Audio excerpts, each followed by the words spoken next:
بسم الله الرحمن الرحيم. بسم الله الرحمن الرحیم الحمد للہ وکفا والصلاة والسلام علی من لا نبی بعد اما بعد. عزیز طلبہ، آج کتاب الہدایہ جو ثالث کا سبق نمبر 297 ہے، اور اس سبق میں مثل جنس القسمۃ النزاعیہ والقسمۃ العولیہ کے متعلق بات کریں گے. اور کتاب کی عبارت وَإِذَا كَانَتْ دَارٌ فِي يَدِ رَجُلٍ ادعاها اثنان سے لے کر يدعي الوصول الیہ من جہتہ تک ہوگی. تو آتے ہیں سبق کے متعلق اصول کی طرف. تو اصل نمبر 1 غیر الثابت لا يثبت الا بالمعاینۃ او بالحجہ، کہ غیر ثابت چیز وہ ثابت نہیں ہو سکتی مگر معاینہ سے یا حجت سے. نمبر 2 الاقاریر ترتد بالرد، کہ اقرار رد کرنے سے رد ہو جاتا ہے. نمبر 3 التصرف یبطل بفوات الموجب، کہ موجب کے فوت ہونے کی وجہ سے تصرف باطل ہو جاتا ہے. آتے ہیں کتاب کی عبارت کی طرف. قال وَإِذَا كَانَتْ دَارٌ فِي يَدِ رَجُلٍ ادَّعَاهَا اثْنَانِ، اور اگر ایک آدمی کے قبضہ میں دار ہو، دو آدمی اس پر دعویٰ کریں، احدہما جمیعہا والآخر نصفہا، دونوں میں سے ایک کل دار کا دعویٰ کریں اور دوسرا نصف کا.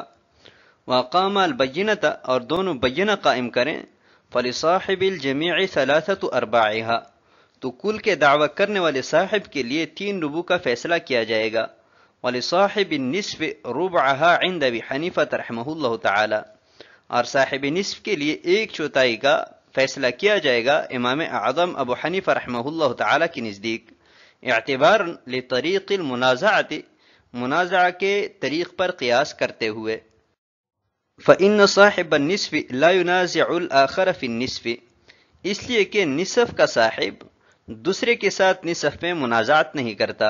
فسلم له بلا منازع، تو وہ اس کے لیے سالم ہوئی بغیر منازع کے. واستوت منازعتهما في النصف الآخر، اور دوسرے نصف میں ان دونوں کی منازعت برابر رہی. فيتنصف بينهما، تو وہ ان کے مابین نصف نصف ہوگا. قال وإذا كانت دار في يد رجل ادعاها اثنان، اس عبارت میں ذکر کردہ مسئلہ کی صورت یہ ہے کہ مثلا زید کے قبضہ میں ایک مکان ہے، اس پر 2 آدمیوں نے دعویٰ کیا. ایک کہتا ہے کہ میں کل مکان کا مالک ہوں اور اس پر بینہ قائم کیا، اور دوسرا کہتا ہے کہ میں نصف مکان کا مالک ہوں اور اس پر بینہ قائم کیا. تو ابھی دونوں کے مابین یہ دار تقسیم کیا جائے گا، لیکن کس اعتبار سے تقسیم ہوگا تو اس میں اختلاف ہے امام اعظم ابو حنیفہ اور صاحبین کے مابین. امام صاحب فرماتے ہیں کہ تقسیم بر طریق منازعہ ہوگی، اور صاحبین فرماتے ہیں کہ تقسیم بر طریق عول ہوگی. امام صاحب قسمہ نزاعیہ کے قائل ہے اور صاحبین فرماتے ہیں کہ قسمہ عولیہ ہوگی، اور اس کی تفصیل انشاءاللہ ابھی آگے بیان کرتے ہیں. امام صاحب قسمہ نزاعیہ کے قائل ہے، جس کی تفصیل یہ ہے کہ کل مکان میں نصف جو ہے وہ مدعی جمیع کے لیے بلا منازع ہے، یعنی اس میں اس کے ساتھ منازع کرنے والا کوئی نہیں ہے. باقی رہا نصف، تو اس میں ایک شخص اس کا منازع ہے، اس کے ساتھ ملکیت کا مدعی ہے، اور دونوں نے بینہ قائم کیا ہے، اور بینہ کے اعتبار سے دونوں برابر ہے، لہٰذا استحقاق کے برابر اعتبار سے بھی دونوں برابر ہوں گے. تو نصف دونوں کے مابین برابر تقسیم ہوگا، اور نصف جب 2 حصے کریں گے تو 1 ربع ایک مدعی کو اور دوسرا ربع دوسرے مدعی کو دے دیا جائے گا. تو اس طرح جو نصف کا مدعی تھا اس کو 1 ربع مل جائے گا، اور جو کل کا مدعی تھا تو نصف تو بلا منازع اس کو مل گیا تھا، اور 1 ربع اس کو بینہ قائم کرنے کی وجہ سے مل گیا، تو اس طرح وہ کل 3/4 کا مالک بن جائے گا. آتے ہیں اگلی عبارت کی طرف. فقال هي بينهما اثلاثا، اور صاحبین فرماتے ہیں کہ دونوں کے مابین 3/3 کے اعتبار سے ہوگا. فاعتبر طریق العول والمضاربۃ، تو صاحبین نے عول اور مضاربت کے طریق پر قیاس کیا ہے. فصاحب الجمیع یضرب بکل حقہ سہمین، تو کل کا مدعی اپنے حق کے 2 حصے کر کے لے لیں. وصاحب النصف،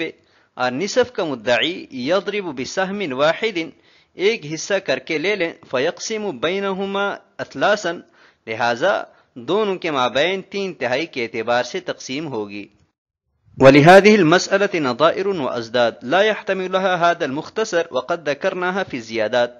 اور اس مسئلہ کے نظائر اور ازداد ہے جسے اس مختصر میں بیان نہیں کیا جا سکتا، اور ہم نے زیادات میں انہیں بیان کیا ہے۔ وقال ہی بینہما اثلاثا، اور صاحبین فرماتے ہیں کہ دونوں کے مابین وقال ہی بینہما اثلاثا، صاحبین فرماتے ہیں کہ دونوں کے مابین قسمہ اولیہ ہوگی، یعنی عول میں جب سہام زیادہ ہو جائے اور مخرج تنگ پڑ جائے تو اس کو بڑھا دیتے ہیں، تو یہاں پر نصف اور کل جمع ہے، ایک نصف کا مدعی ہے اور کل کا مدعی ہے۔ نصف کا مخرج 2 ہے، لیکن 2 کے اعتبار سے اگر تقسیم کریں تو دونوں کا حصہ برابر نہیں آتا، اس لیے 2 سے یہ 3 کی طرف بڑھ جائے گا، یعنی مخرج 3 بن جائے گا۔ تو صاحب ہدایہ کی جو عبارت ہے یہاں پر ہم بیان کرتے اور پنچلا نقشہ کی مدد سے سمجھاتے ہیں۔ فرماتے ہیں کہ فصاحب الجمیع یضرب بکل حقہ سہمین، 2 کے ساتھ کل حق کو ضرب دیں گے، وصاحب النصف یضرب بسہم واحد، 1 کے ساتھ کل کو ضرب دیں گے، پھر دونوں کے مابین 3/3 کے اعتبار سے تقسیم ہوگی۔ وَلِهَذِهِ الْمَسْأَلَةِ نَظَائِرٌ وَأَزْدَاد، صاحب ہدایہ فرماتے ہیں کہ اس مسئلہ کی اور بھی بہت ساری نظائر ہے اور ازداد ہے جسے ہم اس مختصر میں بیان نہیں کر سکتے، اور زیادات میں ہم بیان کر چکے ہیں، جسے ضرورت ہو تو وہ اس کی طرف رجوع کریں۔ تو اب اس عبارت کو نقشہ کی مدد سے سمجھاتے ہیں۔ مسئلہ کی شکل یہ ہے، مجموع السہام 3 ہے، اس لیے کہ یہاں پر نصف کا مدعی ہے اور کل کا مدعی ہے، نصف کا مخرج 2 ہے اور 2 عول کرتا ہے 3 کی طرف، تو مجموع السہام 3 ہے، اور گر کی کل لمبائی اور چوڑائی 12 ذرا ہے۔ صاحب ہدایہ نے فرمایا تھا کہ جو مدعی کل ہے وہ یضرب بکل حقہ سہمین، کل حق کو 2 کے ساتھ ضرب دیں گے، تو کل 12 ہے، 2 کے ساتھ ضرب دیا تو یہ 24 بنا۔ اور مدعی نصف کے بارے میں کہا تھا کہ 1 کے ساتھ ضرب دیں گے، تو 1 کے ساتھ کل کو ضرب دیا تو یہ 12 بنا۔ ابھی اس کے بعد فرمایا تھا کہ دونوں کے مابین اثلاثاً تقسیم ہوگی۔ ابھی 12 کو 2 سے ضرب دیا تھا، وہ 24 بنا تھا، تو 24 کو 3 سے تقسیم کر لیں گے، تو اس اعتبار سے مدعی کل کے 8 حصے بن جائے گے، کیونکہ 8 3 24 بنتا ہے، تو مدعی کل کو 12 میں سے 8 حصے دے دیے جائیں گے، اور 12 کو 3 سے تقسیم کیا کیونکہ اثلاثاً تقسیم ہوگی، تو 4 3 12، مدعی نصف کو 12 میں سے 4 حصے دے دیے جائیں گے، تو کل 3 حصے بنے، 3 میں سے 2 حصے مدعی کل کو ملے جو 8 بنتے ہیں، اور 4 حصے مدعی نصف کو ملے جو کہ 1/3 بنتا ہے۔ آتے ہیں اگلے عبارت کی طرف، قال ولو كانت في أيديهما سلم لصاحب الجميع نصفها على وجه القضاء ونصفها لا على وجه القضاء، اور اگر دار دونوں کے قبضہ میں ہو تو کل کے مدعی کے لیے نصف بر طریقے قضاء سالم ہو جائے گا، اور دوسرا نصف بغیر قضاء کے، لأنه خارج في النصف فيقضى ببينته، اس لیے کہ وہ نصف میں غیر قابض ہے، لہذا اس میں اس کے بینہ پر فیصلہ کیا جائے گا۔ والنصف الذي في يده لا يدعيه صاحبه، اور وہ نصف جو اس کے قبضہ میں ہے تو اس کا صاحب اس کا مدعی نہیں ہے، لأن ما ادعاه النصف، اس لیے کہ اس کا جو دعویٰ ہے وہ نصف میں ہے، وهو في يده سالم له، اور وہ اس کے قبضہ میں اس کے لیے سالم ہے۔ ولو لم تنصرف الیہ دعواه، اور اگر اس کا دعویٰ نصف کی طرف منصرف نہ ہو، کان ظالما بامساکہ، تو اس کے روکنے کی وجہ سے وہ ظالم ہوگا۔ ولا قضاء بدون الدعوى، اور بغیر دعوی کے کوئی فیصلہ نہیں ہے، فیترک فی یدہ، لہذا اس کے قبضے میں چھوڑ دیا جائے گا۔ قال واذا تنازع في دابة وقام كل واحد منهم البينة انها نتجت عنده، اور اگر دونوں نے جانور میں جھگڑا کیا اور ہر ایک نے اس بات پر بینہ پیش کیا کہ اس کے پاس یہ پیدا ہوا ہے، وذکر تاریخا،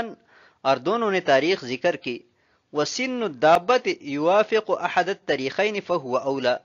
اور جانور کی عمر دونوں تاریخوں میں سے ایک کے موافق ہے تو وہ مقدم ہوگا، لأن الحال یشہد له، اس لیے کہ حال اسی کے لیے شاہد ہے، فیترجح، لہذا اس کی جانب راجح ہوگی۔ قال ولو كانت في ایدیہما، اس عبارت میں مسئلہ بیان کر رہے ہیں کہ وہ دار دونوں کے قبضہ میں ہے،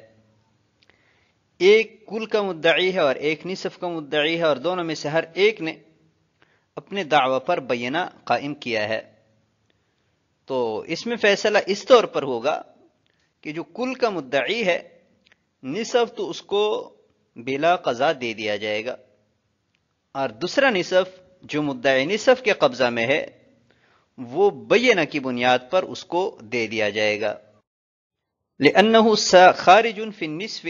فیقضى ببینته۔ یہاں سے صاحب ہدایہ وجہ بیان فرما رہے ہیں کہ مدعی کل جو ہے وہ اس نصف میں غیر قابض ہے کہ جس کا مدعی نصف دعویٰ کرتا ہے، اور یہ پہلا ہم ضابطہ بیان کر چکے ہیں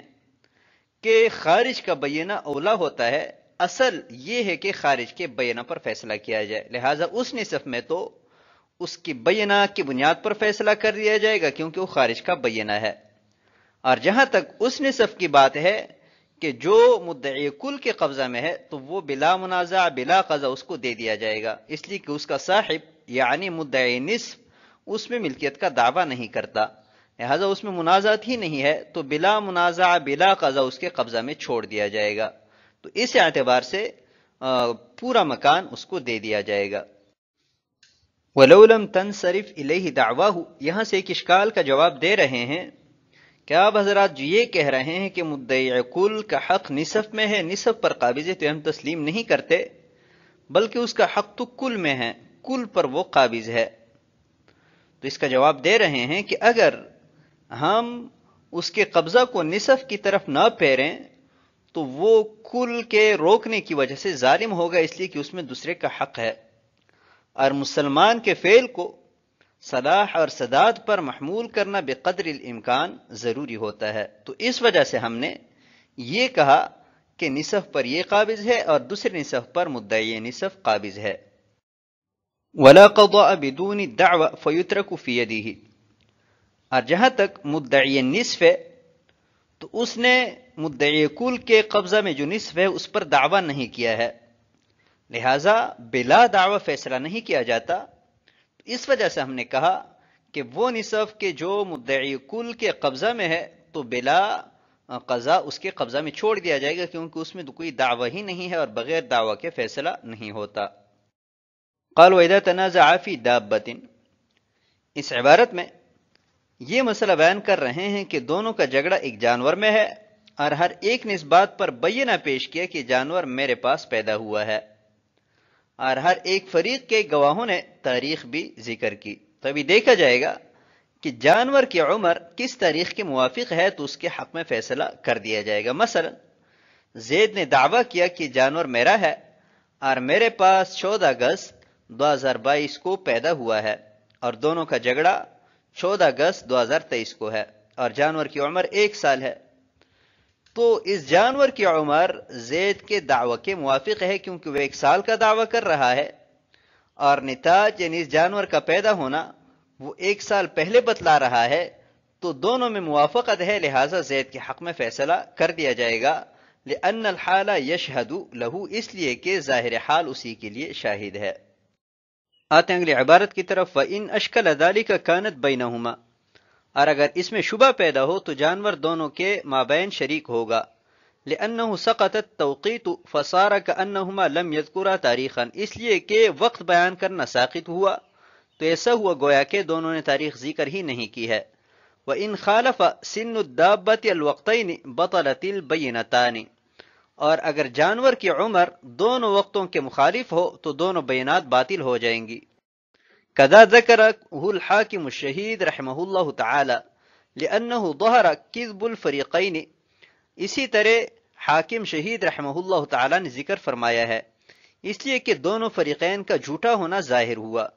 فتترک فی ید من کانت فی یدہ، لہذا جس کے قبضہ میں ہے اسی کے قبضہ میں جانور چھوڑ دیا جائے گا۔ قال وَإِذَا كَانَ الْعَبْدُ فِي يَدِ رَجُلٍ وَقَامَ رَجُلَانِ عَلَيْهِ الْبَيِّنَةِ،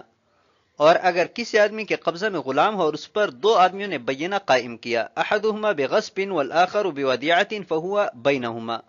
دونوں میں سے ایک نے غصب پر اور دوسرے نے امانت پر، تو یہ غلام دونوں کے مابین شریک ہوگا، لاستوائهما فی سبب الاستحقاق، کیونکہ دونوں استحقاق کے سبب میں برابر ہے۔ وَإِنْ كَانَ كُلُّ وَاحِدٍ مِّنْهُمَا يَدَّعِي الْوُصُولَ إِلَيْهِ مِنْ جِهَتِهِ، اگرچہ دونوں میں سے ہر ایک یہ دعویٰ کرتا ہے کہ اس کی جہت سے یہ غلام اس تک پہنچا ہے۔ وَإِنْ أَشْكَلَ ذَلِكَ كَانَتْ بَيْنَهُمَا، اور اگر تاریخ اور جانور کی عمر میں موافقت کے اعتبار سے شبہ پیدا ہو تو اس صورت میں تاریخ کا جو تذکرہ ہے وہ کل معدوم ہو جائے گا، اور یوں تصور ہوگا کہ فریقین کے گواہوں نے تاریخ ذکر ہی نہیں کی ہے۔ اور اگر گواہ تاریخ ذکر نہ کریں تو اس صورت میں دونوں کا بینہ چونکہ برابر ہے، تو جب سبب استحقاق میں برابری ہوئی تو استحقاق میں بھی دونوں برابر ہوں گے، لہٰذا دونوں کے مابین نصف نصف کا فیصلہ ہوگا۔ وَإِنْ خَالَفَ سِنُّ الدَّابَةِ الْوَقْتَيْنِ بَطَلَتِ الْبَيِّنَتَانِ، اور اگر جانور کی عمر جو ہے وہ دونوں وقتوں کے مخالف ہو، یعنی جانور کی عمر 2 سال ہے اور تاریخ سے جانور کی عمر 1 سال ثابت ہوتی ہے، تو دونوں بینات باطل ہو جائیں گی، اس لیے کہ فریقین میں سے ہر ایک کا جھوٹا ہونا ظاہر ہوا، لہٰذا ظاہر کا اعتبار کرتے ہوئے جس کے قبضہ میں وہ جانور ہے اس کے قبضہ میں چھوڑ دیا جائے گا۔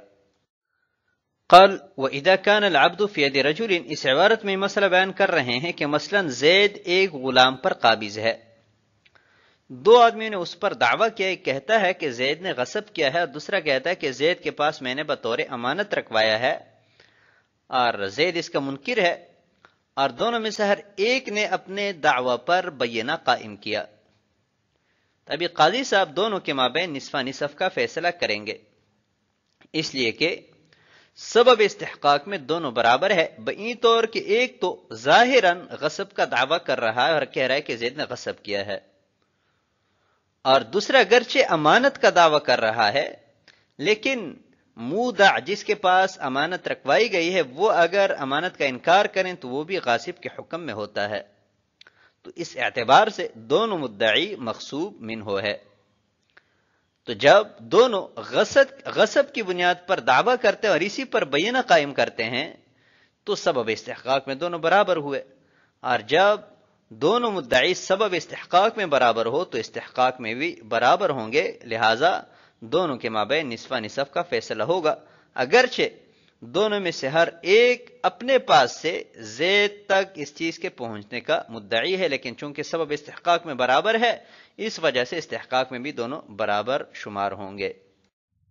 تو آج کے سبق کو ہم اسی پر ختم کرتے ہیں۔ والسلام علیکم ورحمۃ اللہ وبرکاتہ۔